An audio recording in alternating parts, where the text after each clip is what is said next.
LSU wins the Texas Bowl back on Tuesday night. 44-31 was the final. And look, I told you entering the game that the result to me was not necessarily all that important. I'm not going to hide from that since LSU won the game.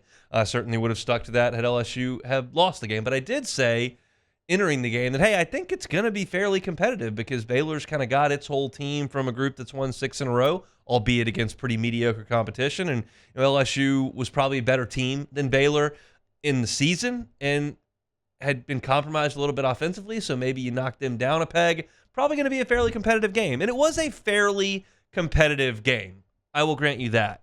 I thought LSU was the better team, and I thought LSU actually played pretty well. Now, there were issues, but those issues, in my estimation, were masked because LSU's quarterback is really freaking good. I said that on the postgame show on the network, and I will say that here locally. I just thought Garrett Nussmeier was excellent in this game. Consider the fact, as you well know, that LSU was playing this game without its 2 high draft pick tackles, without one of its 3-year starting guards, and with the other guard kicking out the tackle to play there for the first time in 3 years. Consider that LSU is playing without the most productive tight end in school history, as well as 2 of the top 3 receiving options at wide receiver.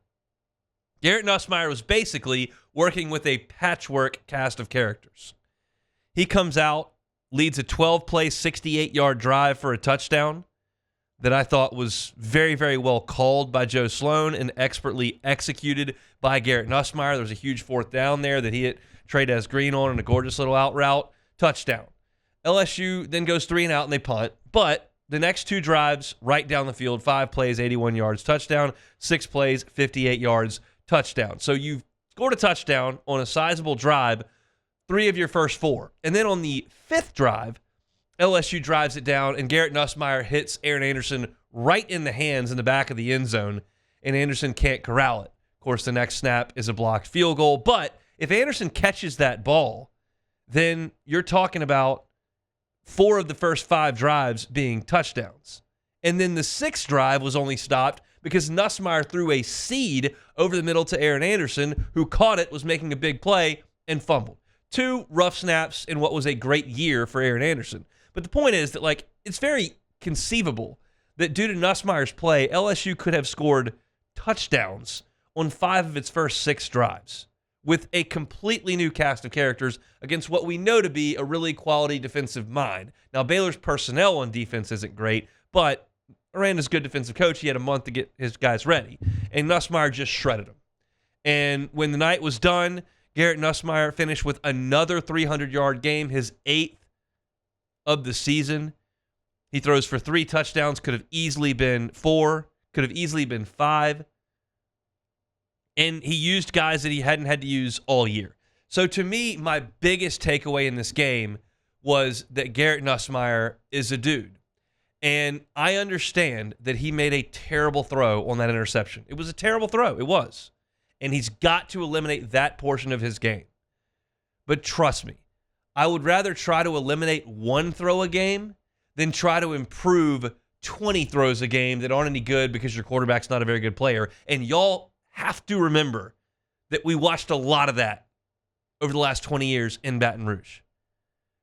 You can't let 2 years in 19 and 23 take away from the sizable portion that we saw of guys that just could not play the position.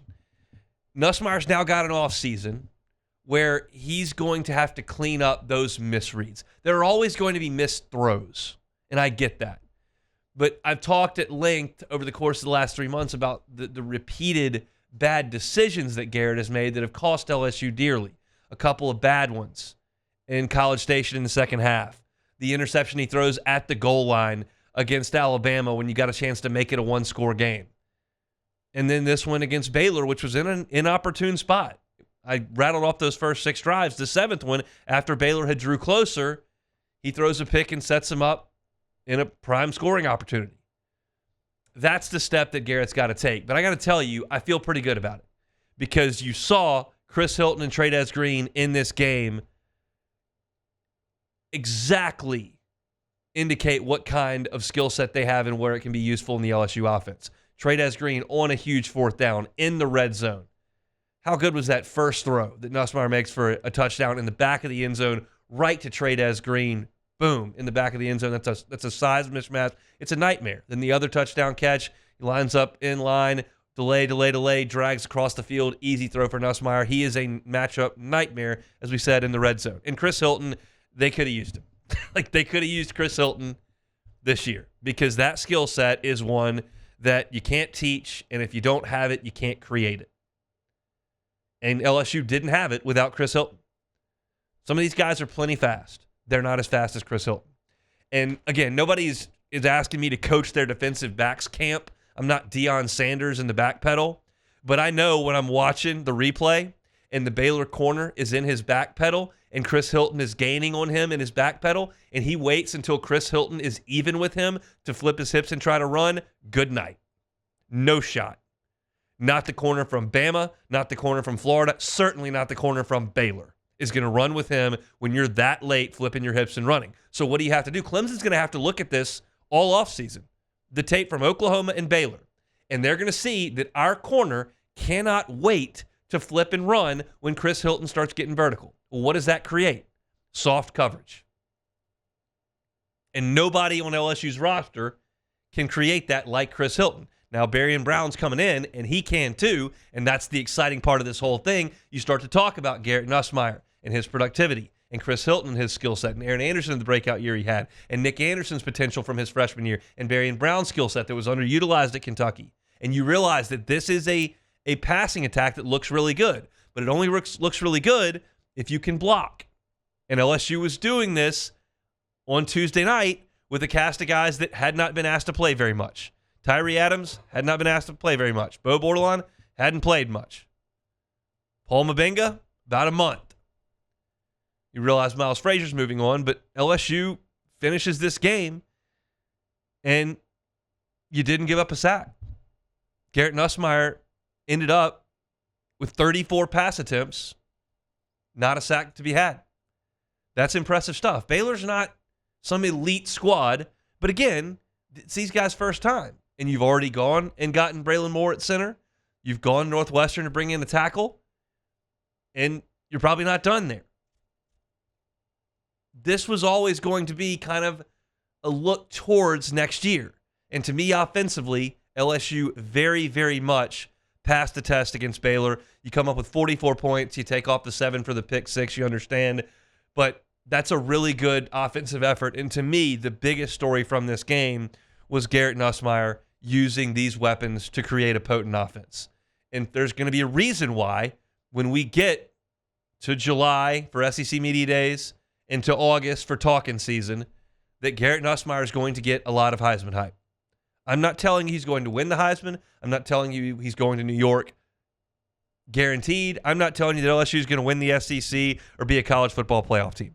What I'm telling you is that you've got what I deem to be, my opinion, the best returning quarterback in the Southeastern Conference. I'm sure there will be folks in Gainesville that say they do. I'm sure there are probably some folks in Knoxville that feel like their guy's a year away. I'm sure there are people in Austin, Texas that are feeling pretty good about whichever guy is taking the snaps for them. I'm sure there are folks in Oxford, Mississippi who say it doesn't really matter who our quarterback is because we got Lane Kiffin and we'll score points anyway.